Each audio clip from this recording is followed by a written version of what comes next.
Nenek juru parkir yang balak pengendara diberi sanksi. Bupati Blitar nilai Sonhoret bermanfaat tapi harus dibenahi. Kalahkan Thailand, timnas melaju ke final AFF.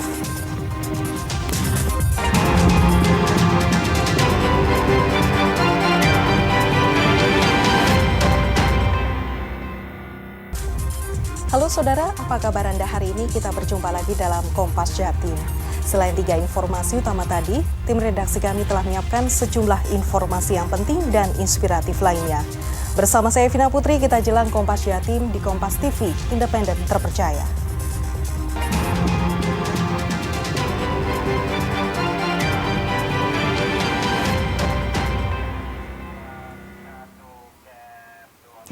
Sorotan pertama dari Surabaya, Polsek Wonocolo menangkap seorang pelaku begal payudara terhadap seorang perempuan yang sedang berolahraga di sekitar Jatim Expo, Surabaya. Pelaku terancam hukuman maksimal 4 tahun penjara. Seorang pria berinisial FU, warga Waru Sidoarjo, pelaku aksi begal payudara diringkus polisi di rumahnya. Aksi pencabulan yang dialami korban yang sedang berolahraga di sekitar Jalan Ahmad Yani, Surabaya. Wakasat Reskrim Polrestabes Surabaya mengungkapkan penyidik Polsek Wonocolo, Surabaya melakukan olah TKP dan mengumpulkan rekaman CCTV di sekitar lokasi.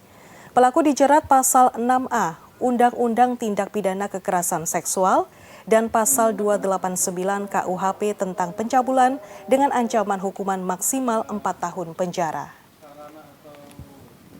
Dan pada saat melakukan aksi yaitu menyentuh daerah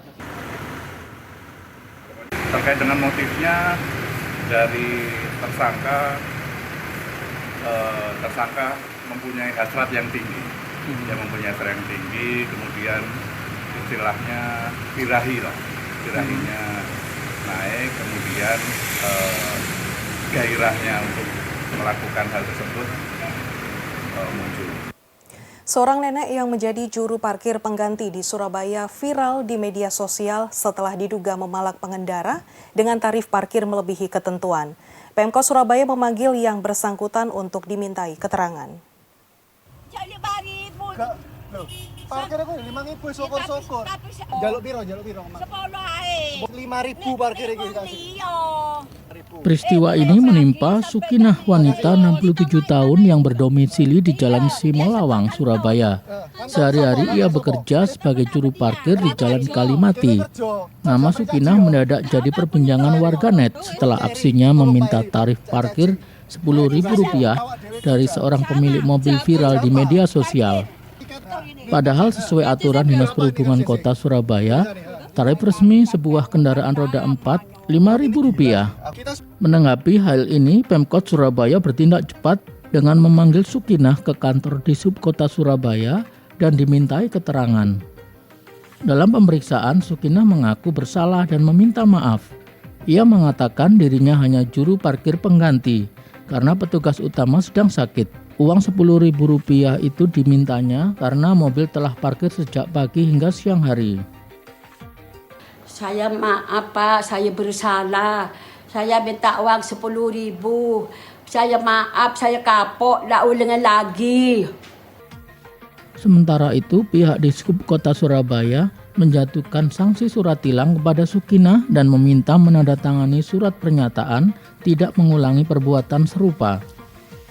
Juru parkir mengakui kesalahannya, petugas menindaklanjuti dengan tindak tilang jukir dan menegur jukir untuk selalu menggunakan atribut resmi dan menarik retribusi sesuai tarif parkir yang berlaku. Petugas juga menyita beberapa karcis yang tidak sesuai dengan tanggal yang berlaku. Selanjutnya, jukir diperintahkan untuk datang ke kantor Dinas Perhubungan Surabaya guna pembinaan dan penindakan lebih lanjut. Pemkot Surabaya juga mengimbau masyarakat untuk melaporkan segala bentuk pungutan liar, terutama yang tidak sesuai dengan tarif resmi di lapangan. Julmi Arianto Fani, Kompas TV Surabaya, Jawa Timur. Sorotan lainnya, Bupati Blitar menilai kegiatan Sonhoret mampu meningkatkan ekonomi warga. Namun perlu adanya regulasi yang ketat agar tidak mengganggu ketertiban masyarakat umum. Pemkab Blitar menilai kegiatan Sonhoreg mampu meningkatkan perekonomian masyarakat. Hal itu karena banyak UMKM yang terlibat dalam kegiatan ini. Untuk itu, Pemkot telah membuat surat edaran untuk mengatur kegiatan Sonhoreg, seperti memiliki surat izin polisi hingga desa dan adanya batasan son yang digunakan. Sebelumnya, Bupati juga berwacana menggelar lomba Sonhoreg. Namun hal itu diungkapkan sebelum adanya fatwa MUI Jatim tentang haramnya Sonhoreg. Ya, kalau kemarin kan Pak Bupati sempat menyatakan bahwa bisa dilombakan untuk kegiatan seperti itu. Kemarin dan sebelum ada fatwa MUI barang itu loh, Asia banyak mudorotnya. Termasuk perizinan juga harus di ini, Pak. Ya, ketat sekali. Sejak Sementara itu, salah satu pemilik usaha Sonhoreg mengakui siap menghormati fatwa haram MUI Jawa Timur. Namun kegiatan Sonhoreg di sejumlah daerah tetap berjalan karena beberapa wilayah tidak melarang kegiatan Sonhoreg. Selain itu, setelah ada fatwa MUI Jawa Timur, adanya peraturan khusus seperti ini jumlah batasan suara agar tidak menggelegar. Untuk bab haram halal kan memang jadi ranahnya ulama. Jadi kita menghormati, kita juga mengikuti. Jadi dari pihak pemerintah, dari kita pegiat son, dari masyarakat yang mengadakan, dan juga dari ulama, kita harus yang dibutuhkan duduk bersama, cari solusi biar acara yang seperti ini, acara yang masyarakat inginkan ini tetap berjalan. Sementara itu, pemilik usaha Sonhoreg berharap agar seluruh elemen dari pemilik usaha, ulama, pemerintah, dan warga untuk bisa langsung bertemu mencari solusi agar tidak ada yang dirugikan dari salah satu pihak. Ismail Hasan, Kompas TV Blitar, Jawa Timur. Informasi lainnya, puncak rangkaian acara BRI Jazz Gunung Series 2 Bromo digelar oleh penampilan 6 band. Mereka menghibur penonton yang hadir di Amfiteater Jiwa Jawa Bromo. Jazz Gunung kembali menggelar event tahunan Festival Jazz dengan konsep alam terbuka di pegunungan. Kali ini festival yang bertajuk BRI Jazz Gunung Series 2 Bromo digelar selama 2 hari beruntun sejak hari Jumat dan Sabtu kemarin. Ada 6 band yang menghangatkan penonton yang terperangkap suhu dingin di kawasan Gunung Bromo. Ke-6 band yang akan menghibur yakni Tohpati Ethno Mission, Bintang Indrianto Trio, dan Sal Priadi.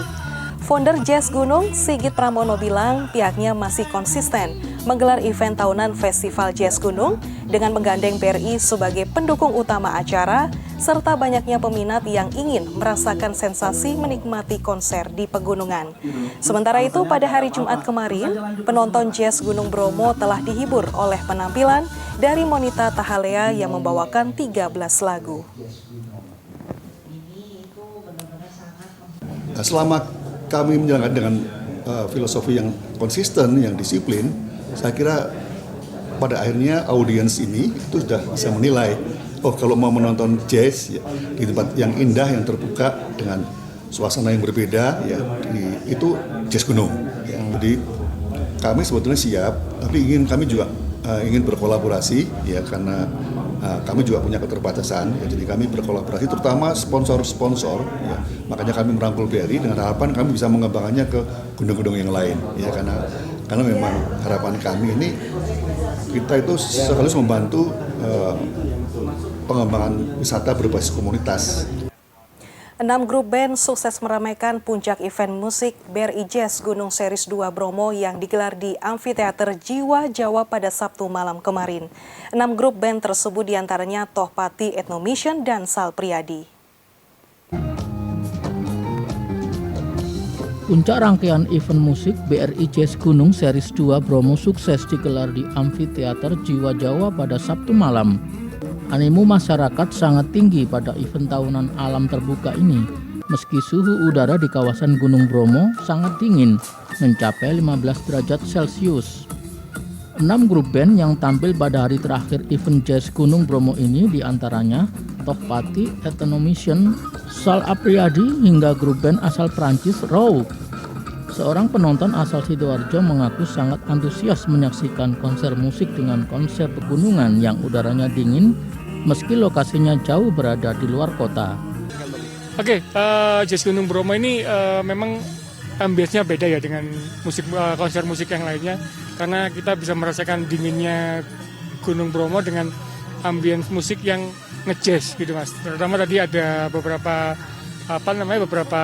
line up seperti Tohpati, terus ada dari musisi dari Prancis, ada Rhodes, dan juga ditutup sama Sal Apriyadi. Jadi memang ambience dinginnya Bromo ini bisa merasuk ke jazznya gitu Mas. Sementara itu, musisi jazz Tohpati mengaku senang bisa tampil yang kedua kali pada event jazz gunung. Pasalnya, warna musik yang diusungnya menyatu dengan alam dan budaya tradisional. Pengalamannya selalu menyenangkan dan saya selalu bangga main di sini karena salah satu jazz festival yang lengkap ya. Dari kontennya bagus, ada jazz, ada tradisi, terus ada pop juga, semuanya kayaknya yang datang ke sini itu balance gitu. Terus soundnya juga bagus, lightingnya bagus, pemandangannya bagus, terus apanya lagi Ndro? Yang udaranya. Pokoknya paling berkesan saya di jazz. Baik saudara, saat ini saya sedang berada di Amfiteater Jiwa Jawa tempat berlangsungnya event musik BRI Jazz Gunung Seri 2 Bromo yang baru saja berakhir.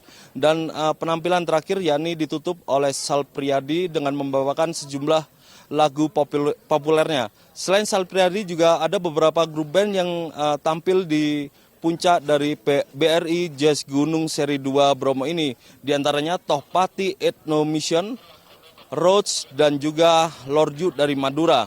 Dan event musik tahunan ini juga menyedot perhatian para masyarakat pencinta musik meski suhu udara di sekitar kawasan Gunung Bromo ini 15 derajat Celcius dan udaranya cukup dingin. Dari Probolinggo, Nyoman Denny Faisal melaporkan. Informasi lainnya, penjualan tenaga listrik dari sektor rumah tangga dan bisnis di wilayah PLN Unit Induk Distribusi UID Jawa Timur tumbuh 5,16% dibanding tahun sebelumnya. Capaian ini menunjukkan tren peningkatan konsumsi listrik dan pertumbuhan ekonomi wilayah Jawa Timur. PLN Jatim mendata penjualan tenaga listrik tumbuh hingga pertengahan tahun 2025 sebesar 22,69 terawatt-hour per Juni 2025 atau tumbuh 5,16% secara tahun per tahun dibandingkan periode yang sama tahun sebelumnya. Capaian ini tidak terlepas dari upaya intensifikasi dan ekstensifikasi penjualan listrik, diantaranya melalui program Electrifying Lifestyle, Electrifying Agriculture, dan akuisisi Captive Power pelanggan industri. Dari total penjualan tersebut, segmen rumah tangga berkontribusi sebesar 9,35 TWh atau 39,8 dari total penjualan. Pelanggan industri dengan konsumsi sebesar 8,89 TWh atau 39,17%, sisanya berasal dari segmen sosial, pemerintah hingga UMKM. PT PLN Persero Unit Induk Distribusi Jawa Timur mencatat kinerja positif hingga pertengahan tahun 2025. Penjualan tenaga listrik tercatat sebesar 22,69 TWh per Juni 2025, tumbuh 5,16% secara YoY dibandingkan periode yang sama di tahun sebelumnya. Capaian ini mencerminkan adanya tren peningkatan konsumsi listrik dan pertumbuhan ekonomi secara menyeluruh di wilayah Jawa Timur. Kalahkan Thailand, timnas melaju ke final AFF. Nantikan informasinya usai jeda berikut ini.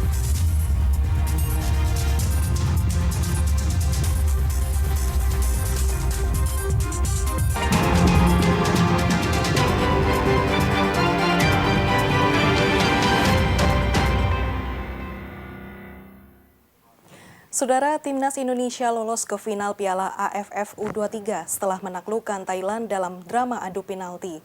Di final, Garuda Muda akan ditantang Vietnam yang lolos ke final setelah mengalahkan Malaysia. Dan juga tungkus serta Subriyono di kick off. Laga Indonesia versus Thailand berlangsung ketat sejak menit pertama. Indonesia tampil agresif, mengandalkan serangan dari sisi sayap. Memasuki babak kedua, Garuda Muda tertinggal lebih dulu melalui gol Burapa di menit 60. Gol tercipta setelah lini tengah Indonesia melakukan kesalahan dalam mengontrol bola yang dimanfaatkan Thailand melakukan serangan balik yang gagal diantisipasi pertahanan Indonesia. Ketinggalan 1-0, Indonesia merespons dengan serangan cepat. Pelatih Gerald mengganti 3 pemain dan gol balasan ditorehkan Yen Revan di menit 85. Lewat skema tendangan sudut, Yen Revan lepas dari pengawalan bek Thailand dan melesakkan gol lewat sundulannya. Skor 1-1 bertahan hingga perpanjangan waktu dan babak tos-tosan. Di babak adu penalti, Kapten Thailand Pichicai dan Yotsakon Burapa gagal mengeksekusi penalti. Hanya 4 pemain Thailand berhasil melesakkan gol ke gawang Indonesia. Sementara di kubu Indonesia, Kapten Kadek Arel, Kakang Rudianto, Raihan Hanan, Hoki Caraka, Yardan Yafi, Brandon Suneman, dan Alfahrezi Buffon berhasil menunaikan tugas. Hanya 1 penendang yang gagal melesakkan gol. Indonesia menang 7-6 dan lolos ke final.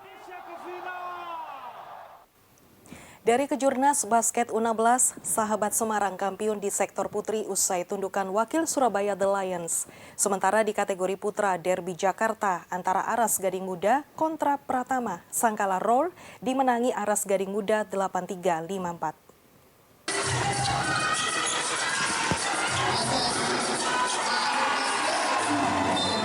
Duel seru tersaji dari Kejurnas Basket U16 yang diselenggarakan di Surabaya, Jawa Timur.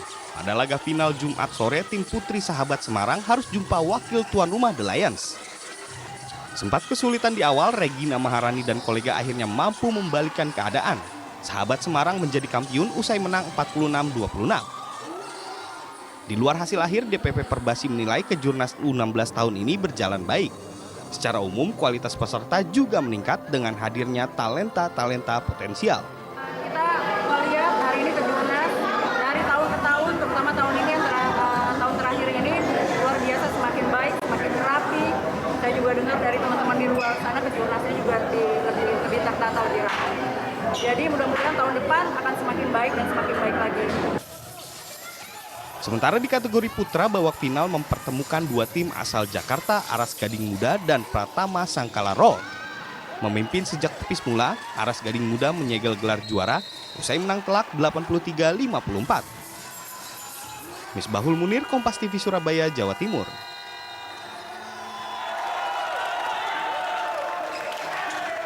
Sorotan lainnya, Universitas Wijaya Kusuma Surabaya memberlakukan pengaturan ketat terkait pembuatan hingga penerbitan karya ilmiah dan riset dosen maupun mahasiswa dengan fakta integritas dan pembatasan penggunaan AI atau kecerdasan buatan. Langkah ini untuk mencegah terjadinya plagiasi riset atau karya ilmiah dari sumber lain. Guna mencegah aksi plagiasi karya ilmiah dan riset, pihak Rektorat Universitas Wijaya Kusuma Surabaya memberlakukan fakta integritas atau janji tertulis yang harus dipatuhi oleh semua dosen dan mahasiswa saat menyusun karya ilmiah dan dalam proses penelitian. Selain itu, penggunaan alat bantu AI atau kecerdasan buatan juga dibatasi. Mahasiswa hanya boleh menggunakan bantuan AI sebanyak 25% dalam pembuatan karya ilmiah. Sementara dosen hanya 1% AI dari sumber jurnal yang dijadikan rujukan. Mereka harus kita pahamkan bahwa fakta integritas itu klausul-klausul dari mulai dosen dan mahasiswa mereka harus paham. Dengan kata lain, AI masih boleh digunakan untuk membantu proses karya ilmiah? Boleh, saya kira tidak apa-apa. Jadi AI itu sebetulnya artificial intelligence itu hanya sebagai pemicu saja, membantu saja. Berapa persen, Bu, toleransinya menggunakan Kalau AI? di Universitas Wijaya Kusuma itu maksimal 25 untuk mahasiswa ya.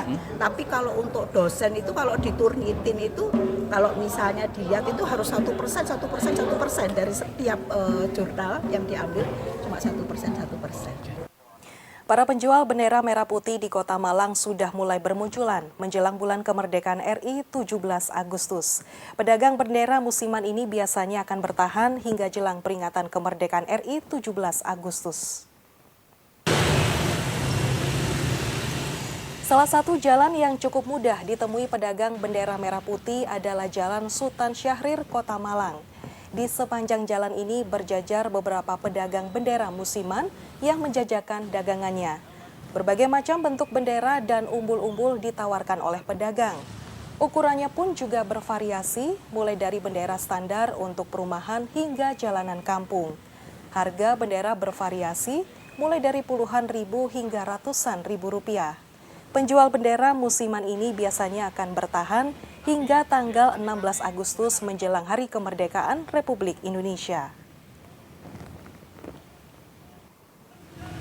Kalau harga, kalau bendera kampung itu 20, bendera jalan 35, bendera kantor 75. Umbul-umbul itu ada yang 75, ada yang 65. Ada yang 150. Nasi goreng merah putih sambut bulan kemerdekaan. Usai jeda informasinya, tetap bersama kami.